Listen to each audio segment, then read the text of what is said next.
All right, Alexander, let's do an update as to what's going on in Ukraine. Today is referendum day.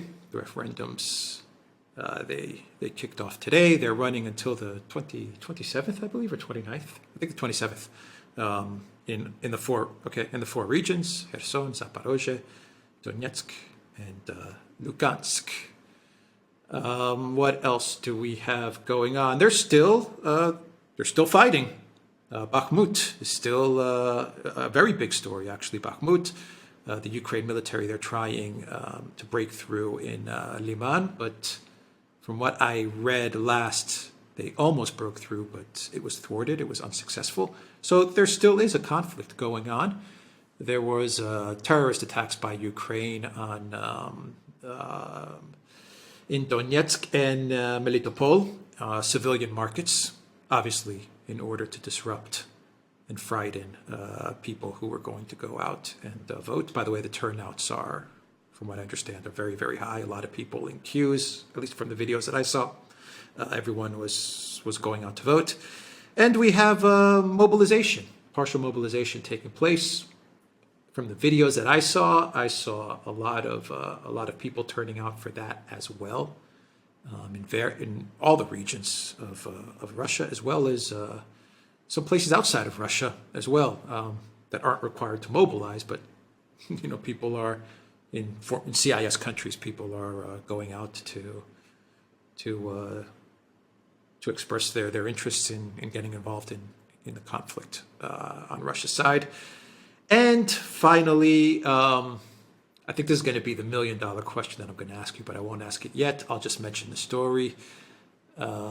TASS is reporting, and this is all over the place now, that Kremlin spokesman Dmitry Peskov has said that immediately after the decision to join Russia, the Constitution of Russia will come into force in relation to the territories, and that was his response to what happens if Ukraine decides to attack or try to invade these four territories. And that was Peskov's response. But we'll leave that to the end, because I think the big question that's on everyone's mind is, what will NATO and the collective West do? But let's begin with the referendums and mobilization and Bakhmut, Liman, and all of these stories. Yes, I mean, first of all, you're absolutely right. Fighting is still continuing. And it's important to say that the major battle remains in Donbass, and the major battle is for Bakhmut. And Bakhmut, which is this big town, 70,000+, in the metropolitan area of Bakhmut. But if you take all the various cities around, I gather it's more like 120, 130,000 than 100,000, which I'd guesstimate it. So but it's also apparently a major road and transportation hub. And if Ukraine loses Bakhmut, not only does its defense lines collapse, but it also starts to become more difficult for Ukraine to move troops up and down what's left, those parts of Donbass which it still controls. So the major fight is in Bakhmut. What has happened? Now, I saw the reports yesterday, and I was a bit skeptical about them because I don't entirely trust the channel where I saw them initially. But what it's now confirmed that what's happened is that, like many of these Donbass cities, Bakhmut has a river running through it. There's part of the city on one side of the river, the other part of the city on the other side of the river. And Ukraine has now destroyed all the bridges along this river, which must mean that the part of the city on the east side of this river, the part where the Russians are advancing through, that they must be preparing to abandon it. So that means that the Russians, or at least let's call them the Russians, but that's the Allied forces, it's the Wagner group, the Donbass militia, all of those, they are now in the center of Bakhmut. Now, when that has happened in the past, when it happened in Severodonetsk and Lysychansk and those sort of places, when we got to the stage when, bridges had to be destroyed in order to slow down and advance, what that meant was that the city in question was would fell very soon after.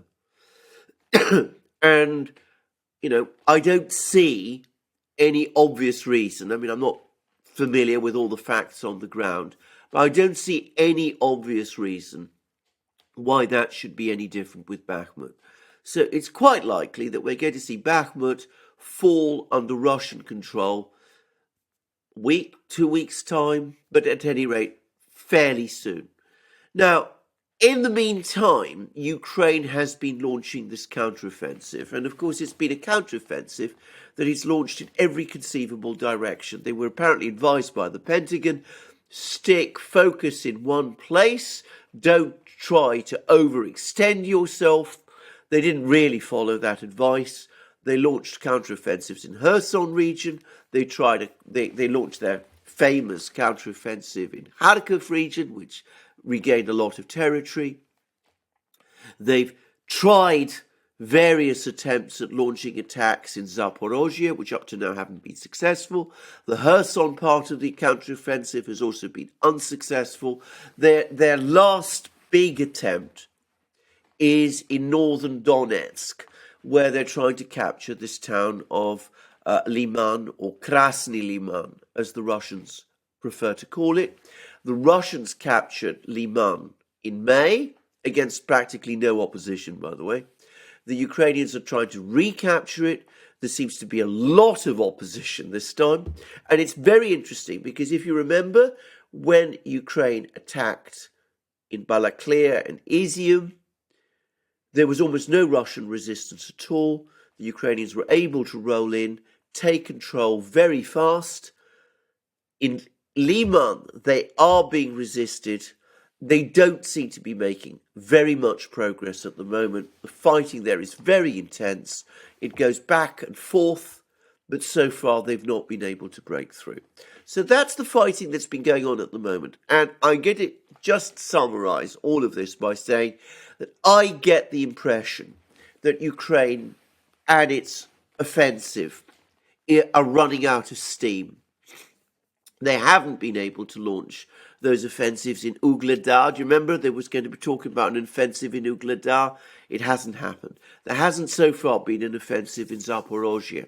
The Kherson offensives seem to be dying down. And the offensive in northern Donetsk hasn't been going especially well. It's taking a very long time to put together. Heavy losses are being suffered. And another sign that Ukraine may be running out of steam is that Zelensky and his officials are now fanning out across Western capitals, and they're starting to demand that they be supplied Western tanks, which suggests to me that they're running out of tanks. They got a lot of tanks from Poland, from Slovakia, from Bulgaria, from the Czech Republic, Soviet era T-72s. They were the tanks which they used in the various offensives in Kherson, in Kharkiv region. It seems that they burnt their way through all those tanks. Most of them, or a lot of them, have been destroyed. I read that somewhere that something like a third of the Polish-supplied T-72s were destroyed in the first week of the Kherson offensive. So they've burnt through their replacement tank fleet, and they're now out desperately asking for German Leopard tanks and American Abrams tanks, and the militaries in Germany and the United States are very, very unwilling to supply them. So it looks to me as if Ukraine, the battle, in effect, the offensive, is almost run its course. In 2 weeks' time, apparently, the autumn rains come in. A lot of this area turns to sort of swamp. Offensives end. The Ukrainian offensive has burnt itself out. Heavy losses have been experienced. Bakhmut likely to fall before very long.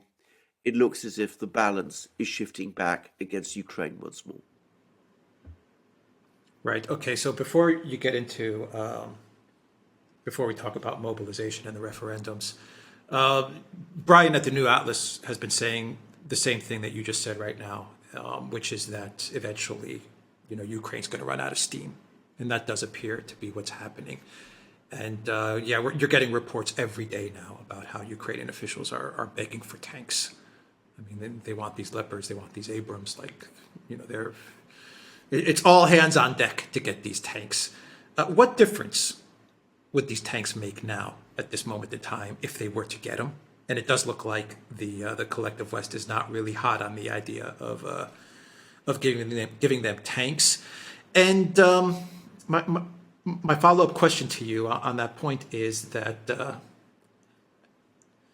I'm going to speculate, and I could be completely wrong about this. This is just speculation. But I imagine that the Russians, they know exactly what Ukraine has and what it doesn't have, and what Ukraine needs at this moment to keep this thing going as it's running out of steam. They probably know that Ukraine is running out of steam as well. That's why I've always believed that the timing of everything that's taken place in the past 2 weeks was well timed. I'm not saying it was perfectly timed. No. I'm not saying this was some masterclass chess move. No. I'm just saying that the Russians seem to have timed everything pretty well. Yeah. That's my own belief. But do you think the Russians understand where Ukraine is at the moment with regards to momentum and steam, and that's why they're ramping things up as Ukraine is running out of gas? It seems that the Russians are filling up the tank with more gas. I mean, just a speculation, but that's how I'm seeing things. Yeah. Right. Two questions. Let's deal with a simple technical question first about, what difference will these tanks make? I think they will be a massive problem for Ukraine. Western tanks are very different from the kind of tanks that Ukraine has used in the past. Now, I'm not a military person. I've never operated a tank in my life. I do know a lot about logistics. I mean, it was something I had to deal with. And I'm going to tell you one thing immediately about the difference between Western tanks and Russian tanks. Russian tanks weigh around 50 tons. Western tanks, Leopard 2s, Abrams tanks, weigh around 70 tons. Now, if you go to Wikipedia, they'll give you slightly different numbers, but I've asked around and I'm told that if you talk about all up weights, that's what you're talking about. Now, I can tell you straight away that the maintenance load for a vehicle that weighs 70 tons is at least double that of a vehicle that weighs 50. Now, there's lots of reasons for this. I mean, the fact is, if you have a 70-ton vehicle, everything, the weights create cracks, they create problems with tracks, all kinds of things. So the logistics of sustaining tanks like that over a landscape like Ukraine's, with large numbers of these enormously heavy tanks, I mean, it just doesn't even bear thinking about. Russian tanks are designed for this landscape. Western tanks aren't. Now, you mentioned Brian Beletic at the New Atlas.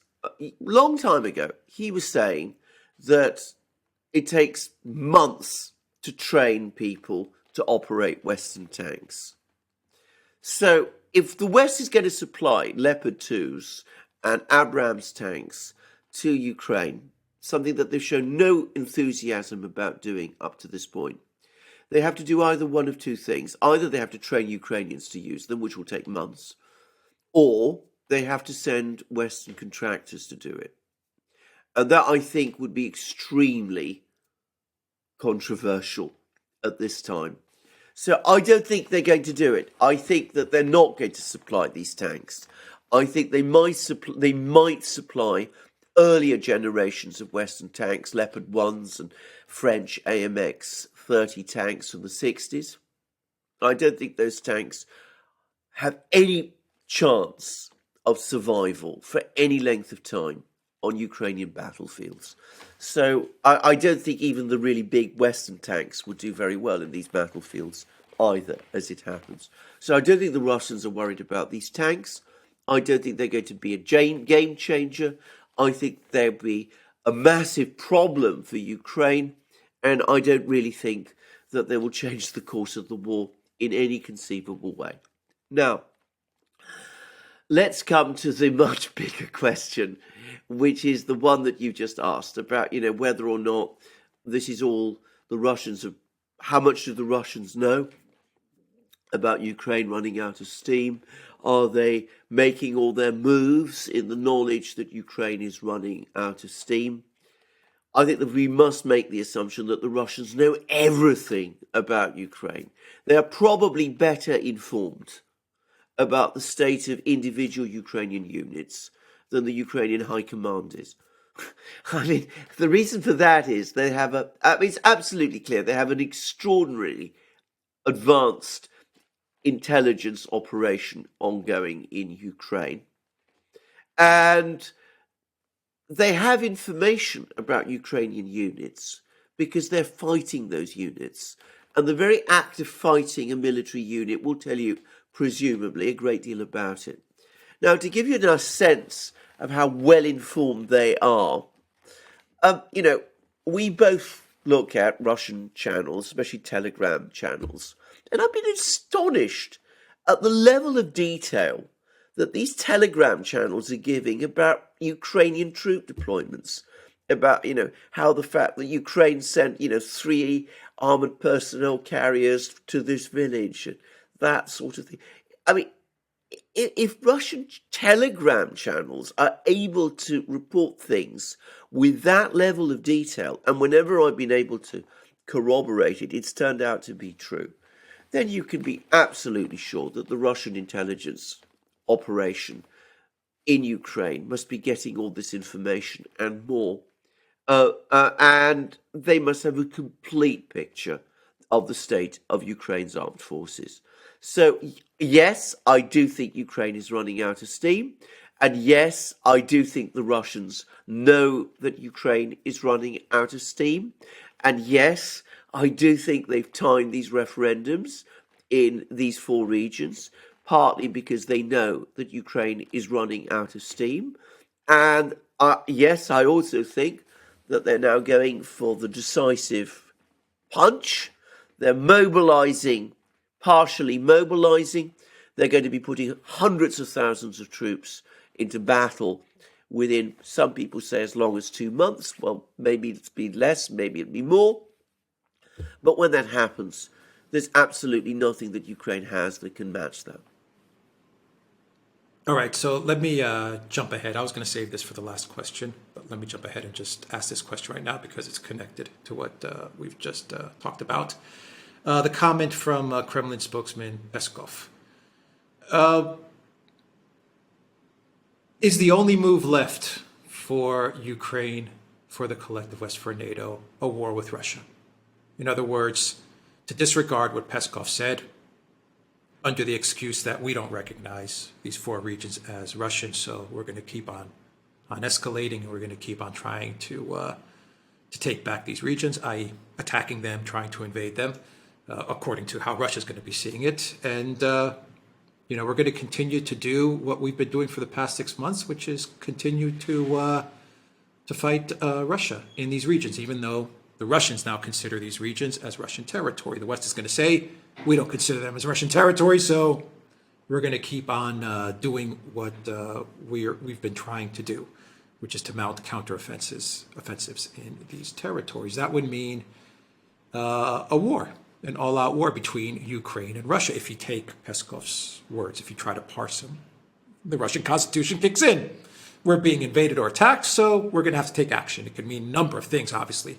They go after decision-making centers. Who knows what the response will be, but if you're trying to invade Russia, I imagine the response is going to be pretty decisive. Is that where we're heading? And you said, in order to get these tanks to be effective in Ukraine, one of the options would be to have them be operated by NATO. Is that the only option left for the collective West? Because if they don't do that, then I see the only other option that they have is, it's over. Yeah. There's nothing we can do. Exactly. Am I missing something, or No, you're not or missing anything. In are we fact, heading towards a world war scenario? yeah, yeah. Well, let's say straight away. There are two options. Either recognize the reality and talk peace, because you can talk, you can sit down, you can telephone Putin and say, look, we see where this is going. This isn't going as we expected, and we understand that you've got these concerns. Let's now finally do what we could have done a year ago and sit down and negotiate with you and see what we can do. I mean, there is always that option. It's an option which continues to be ruled out. Or you can retreat into denial. You can say, these referendums don't change anything. These territories are still Ukrainian. We will continue to support Ukraine. And then, of course, you've got to start asking yourself, what are you going to do when Russia responds? Because Russia will respond. I mean, Russia will do, as Peskov said, they will start acting to defend their territory. They will start striking at Ukraine in ways that they haven't done up to this point. And by the way, just an example, the Russian Defense Minister, Sergei Shoigu, gave an interview, which I followed, in which he talked about the decision-making centers in Kiev, and he specifically identified one important decision-making center, which he located in Kiev, which he said that this is where the US and British officers who are actually running Ukraine's war, that there is actually a physical place in Kiev where they are based. So what do? Do you continue as you're doing? Do you try to counter-escalate when the Russians escalate, or do you talk peace? Well, I am going to tell you what I think. I don't think at this particular moment in time, the Western leaders themselves know what to do. I don't think they've really worked out a plan yet. On the one hand, talking peace is not an option, is politically an option that they're not even prepared to even consider. Anybody who suggests it is a Putin apologist, a Putin ally, a Putin subversive. They have to be pushed away, marginalized, silenced, whatever. I think escalating by sending NATO personnel is something that they've, again, by the way, ruled out doing. I mean, the German defense minister said it, some US officials have said it, so they're not prepared to do that. I think that at this moment in time, the only plan they have is to go on doing that which they have already been doing, supplying Ukraine with weapons, carrying on with the war, pretending that these referendums have never happened, pretending that these regions have not been absorbed into Russia, disregarding any threats that the Russians are making as bluff, even though Putin pointedly said this is not a bluff. I mean, he was talking about nuclear weapons and things of that kind, but you can extend that to these other things. And I think that's what they're going to do. I mean, it's not as if they've even come together and had a proper conference call about this, which you would argue they ought to be doing. So I think they're going to try and continue just as they have, pretending that nothing has changed. In reality, of course, everything has changed. The whole character of the war is changing.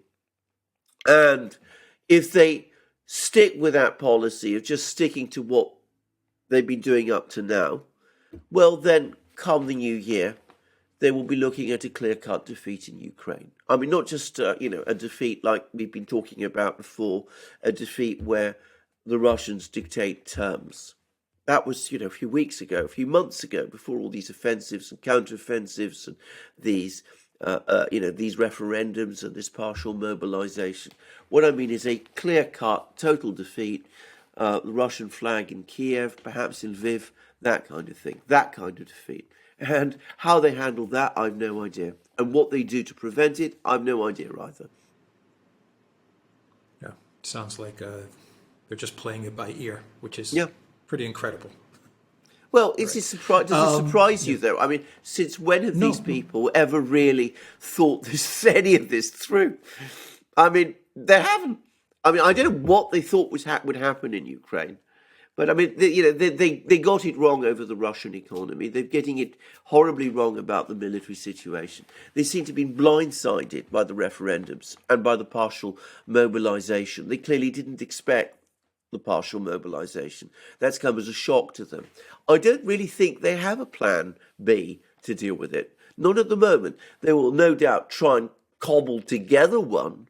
But I can imagine lots of arguments. I can imagine NATO militaries, the US military saying, for God's sake, we've already sent far too much artillery, far too many artillery rounds, far too many javelins and stingers to Ukraine. We're not going to add to all of that vast numbers of our precious Abrams tanks so that they can get swallowed up in the Ukrainian mud and taken apart by the Russians and the Chinese. I mean, so I can imagine lots of anger, recrimination, arguments behind the scenes, hardliners pushing for strong responses, others saying, let's hold back, people talking about trying to find contractors to fight, contractors perhaps being not less than keen to fight in a war when they're not up against, irregular forces as in the Middle East, but against the Russian army. I mean, I can see all kinds of arguments and problems over the next few weeks. But at this moment in time, I don't think they've got a plan B. What is Ursula going off about with regards to another sanctions package? What are they going to sanction this time? I mean, I imagine just names is all they have. Yeah, left. I mean, that's all they have. I mean, because it's difficult to imagine what else they can sanction. I mean, I am at a loss to think of anything else, to be honest. Right. I mean, okay. I really am. Yeah. Okay, so let's end this video and talk about the partial mobilization. I don't know if you have any comments to make about that. I'm sure you've seen the videos. It seems like there are people who are upset about the partial mobilization. There's a lot of there's a lot of fake. I think a lot of fake news being stirred up on the interweb in order to discourage people and have people panic about the mobilization. But for the most part, I think it's had an effect where a very large part of the Ruski Mir, let's just call it that, the Ruski Mir, has become energized with it. That's what I'm seeing. I could be completely wrong, by the way, but from the evidence that I'm seeing, it looks like there's a big patriotic movement that's been stirred up. And once again, I could be completely wrong, but just because you've gotten papers, summons, it doesn't mean that you're going to necessarily go to fight either. I mean, there's a whole process involved, and you are seeing a lot of businesses saying, "Oh my God, we've had half of our employees get summoned, or we've gotten papers to go to our local offices in Moscow or wherever." It doesn't mean that you're going to be going to Ukraine or to be stationed somewhere in Russia in order for the Russian military to then go to the professional military to go to Ukraine. So there's a lot of misinformation, but it seems like there's also a lot of energy. How are you reading things? No, I think this is, from what I've been able to see a bit so far, I think this is a reasonably smoothly run operation. It's a huge operation. You call up 300,000 reservists, then that's inevitably going to be a complex organizational event, which is going to result in some problems in some places, and you're going to get some pushback from some businesses if they lose valuable employees. And you mustn't assume, by the way, that when people say we're going to lose half our workers, that they really are, or anything of that kind. But overall, I think this is a fairly smoothly run thing, and it's important to stress it's something the Russian military repeatedly rehearses. I mean, they have these reserves, these, active reserve troops, people, and they get called up every so often anyway in order to give them refresher training. And every so often, the Russian military engages in these huge exercises which involve hundreds of thousands of men. And the way that works is a lot of the people who are participating in these exercises are reservists who are called up in order to get some of that kind of training. So this isn't something that the Russian military is inexperienced in doing, which is something else, by the way, that Shoigu in that interview pointed out.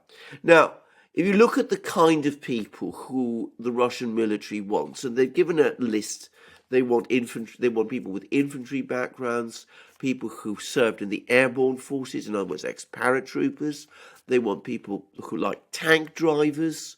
They want people who've experienced with artillerymen. In other words, they want people who have experience in the ground forces. And if you've got combat experience, which basically would mean experience either in Ukraine or in the Caucasus or in Syria, in one of those places, well, that's obviously something that works, that they'd be interested in also. So that's the kind of person they would be looking at. And they would be looking at people who have reasonably close connections or very close connections with the military, who probably served fairly recently in the military, people in their late 20s, early 30s, those sort of people, not, people in their 50s and 60s, people of that kind. So it's going to be a fairly select manpower pool.